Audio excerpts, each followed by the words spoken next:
नमस्कार। गत 9 तारीख चले गिয়েছিলাম কলকাতা इंटरनैशनल फिल्म फेस्टिवले যেটা প্রতি বছরের মতো এবছরেও নন্দনে অনুষ্ঠিত হয়েছিল। নন্দন মানেই তো একটা আলাদা ইমোশন, তাই না?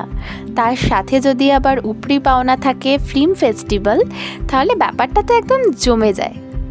প্রথমে গিয়েই চোখে পড়ল সত্যজিৎ রায়ের লালকেল্লার কিছু ছবি। বিভিন্ন অভিনেতা অভিনেত্রী সঙ্গীত শিল্পীরা এই ফিল্ম ফেস্টিভ্যালে আসেন।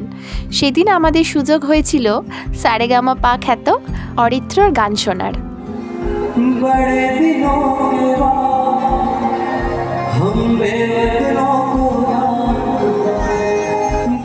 হাওড়া ব্রিজে দাঁড়িয়ে ছবি তোলার শখটা বুঝি নন্দনে এসেই পূরণ হলো, কারণ ব্রিজের ওপর দিয়ে শুধু গাড়ি করেই গেছি, কোনোদিনও ব্রিজে নেমে ছবি তো তুলিনি। আরও একটা কথা তোমাদের সাথে শেয়ার করা হয়নি, আমার দাদা হচ্ছে আর্টিস্ট ফোরামের মেম্বার।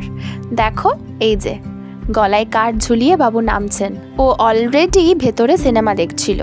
তো ওর সাথে দেখা হওয়ার পর মা, আমি আর দাদা তিনজনে মিলে খেয়ে নিলাম একটু গরম গরম কফি। আরও একটা সারপ্রাইজ রয়েছে যেটা নেক্সট ভিডিওতে শেয়ার করব। ততক্ষণ টাটা।